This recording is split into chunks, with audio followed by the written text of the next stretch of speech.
నమస్తే, మీ పేరు? రమ. ఏం చేస్తుంటారు మీరు? House wife. ఎలా ఉందండి చంద్రబాబు నాయుడు పాలన చూస్తూ ఉన్నారు కదా? సూపర్గా ఉందయ్యా. ఆయన ఇచ్చిన మాట నిలబెట్టుకున్నారు. సూపర్ 6 అన్నారు. సూపర్ 6 పథకాలు అమలు చేశారు. మరి మహిళలందరినీ ఈరోజు మోసం చేశారు, చంద్రబాబు నాయుడు వెన్నుపోటు పొడిచాడు మహిళలకి అని చెప్పి మాట్లాడుతున్నారు జగన్మోహన్ రెడ్డి. మాట్లాడాలి కదా, ఎవరైనా అంతే. ఇప్పుడు పథకాలు వచ్చిన వాళ్ళు ఉంటారు, వాళ్ళు హ్యాపీగా ఉంటారు. రానాళ్ళు ఆయన మీద ఒక రాయి పడేస్తారు. ఇది కూడా అంతే. ఇప్పుడు ఆ తల్లిని చెల్లినే చూడలేకపోయాడు. దేశంలో ఆడపిల్లల్ని ఏం చూస్తారు? బయటికి వెళ్తేనే భయంగా చచ్చేవాళ్ళం. ఇప్పుడు హ్యాపీగా బయటకు వెళ్తున్నాం, తిరిగి వస్తున్నాం. ఈ రోజే రక్షణ లేదని అంటున్నారు జగన్మోహన్ రెడ్డి గారు. ఆయన అలాగే అంటాడే, మాకు బాగానే ఉంది, రక్షణ బాగానే ఉంది. ఆయన అనుకున్నవన్నీ చేస్తున్నాడు శుభ్రంగా. తల్లికి వందనం అంటే పేదవాళ్ళకి ఎంతమంది చదివిస్తున్నారు ఇప్పుడు.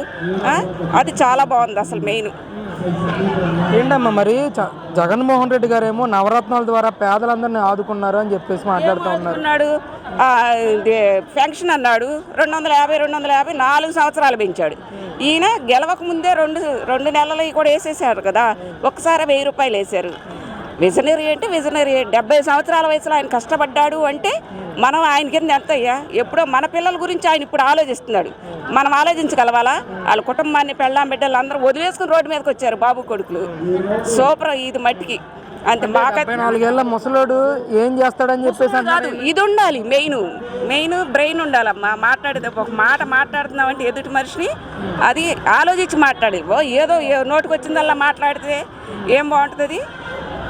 అంటే చంద్రబాబు నాయుడు జీవితానికి ఇవే చివరి ఎన్నికలు అని చెప్పేసి జగన్మోహన్ రెడ్డి గారు కానీ వైసీపీ నాయకులు చివరి ఎన్నికలు ఈయనకి కాదు, ఆయనకి అయిపోయినాయి చివరి. ఇక ఆయన గెలిపించడం అనేది లేదు. మళ్ళీ రాక్షస పాలన చేస్తాడేమో వచ్చి.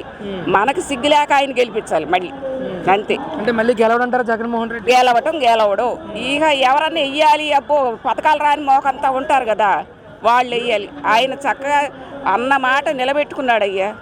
సూపర్ అసలు, అంతే. ఎలా ఉందమ్మా సూపర్ 6 స్కీమ్స్ ఏమీ లేవు ఈ రోజు, ఇవ్వట్లేదు అని చెప్పేసి. అసలు మాకు ఇవ్వపోయిన పర్వాలా, మా పిల్లల భవిష్యత్తు బాగుంటే చాలు. మాది అయిపోయింది, మా లైఫ్ అయిపోతుంది కదా. ఎప్పుడో ఇప్పుడు హైదరాబాదు సైబరాబాదు అది ఇది అన్నాడు. ఇవాళ ఎంతమంది పోగొడుతున్నారు ఆయన్ని. ఈ రేపు మంది కూడా అంతే. మనం ఉండటానికే రాజధాని లేదు. ఎక్కడికన్నా వెళ్తే ఏది మీది, మీ రాజధాని ఏంటంటే చెప్పుకోలేదు. స్టేజ్లో పెట్టారు మనని. ఇవాళ ధైర్యంగా చెప్తాం మా అమరావతి మా రాజధాని అని. ఎలా ఉన్నాయమ్మా? ఫ్రీ బస్ పెట్టారు మహిళలందరికీ కూడా పెట్టారు, కానీ ఆయన మాట ఇచ్చాడు కాబట్టి చేస్తున్నారు. కానీ అది కొందరికి ఇప్పుడు బాగా వికలాంగులకి, వృద్ధులకి, వాళ్ళకైతే బాగుండేది. ఇప్పుడు ఎంప్లాయీస్ ఉంటారు, వాళ్ళకి టయానికి వెళ్ళాలి కాబట్టి వాళ్ళకి.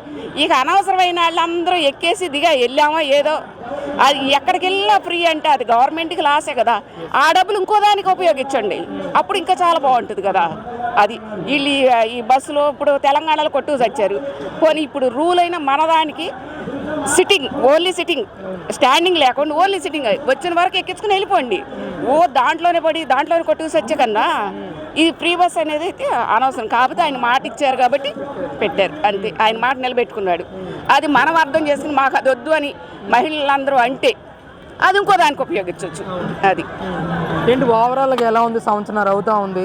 లోకేష్ గారు కానీ, చంద్రబాబు నాయుడు గారు కానీ, పవన్ కళ్యాణ్ గారి కానీ నిర్ణయాలు ఏ విధంగా ఉన్నాయండి వాళ్ళు తీసుకుంటున్నారు? పవన్ కళ్యాణ్ గారు బాగా, కూటమి ప్రభుత్వం అన్నాకే చాలా బాగుందమ్మా. అసలు కూటమి అంటేనే మనం కూడా అసలు ఒక కూటమి లాగా ఏర్పడి, స్త్రీ అంటే అబల కాదు, ఒక శక్తి లాగా తయారయ్యి మనం కూడా అలా ఉంటే బాగుంటుంది.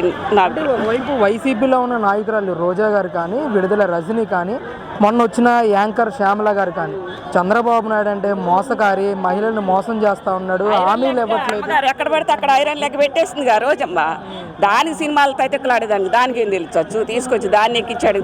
ఆడికి ఎవరో లేరక వాళ్ళంతా తీసుకొచ్చి పెట్టాడు. ఒక్కళ్ళకన్నా మాట్లాడదాం, పద్ధతిగా మాట్లాడగలిగారా ఎవరైనా?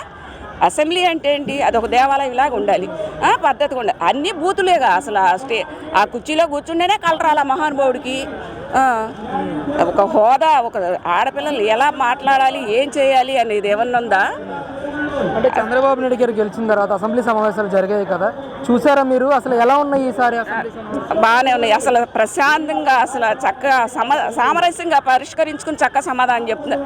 ఎక్కడైనా ఆయన ఎక్కడికి వెళ్ళినా సరే బ్రహ్మరథం పడుతున్నారంటే దానికి అర్థం ఏంటి? మనం ఎదుటి మనిషిని గౌరవించే దాంట్లో అంత హోదాలా ఉండి లేని వాళ్ళ దగ్గర, చెప్పుల వాళ్ళ దగ్గర కూడా కూర్చొని మాట్లాడుతున్నాడు అంటే ఒక సీఎం అది ఆయన గొప్పతనం.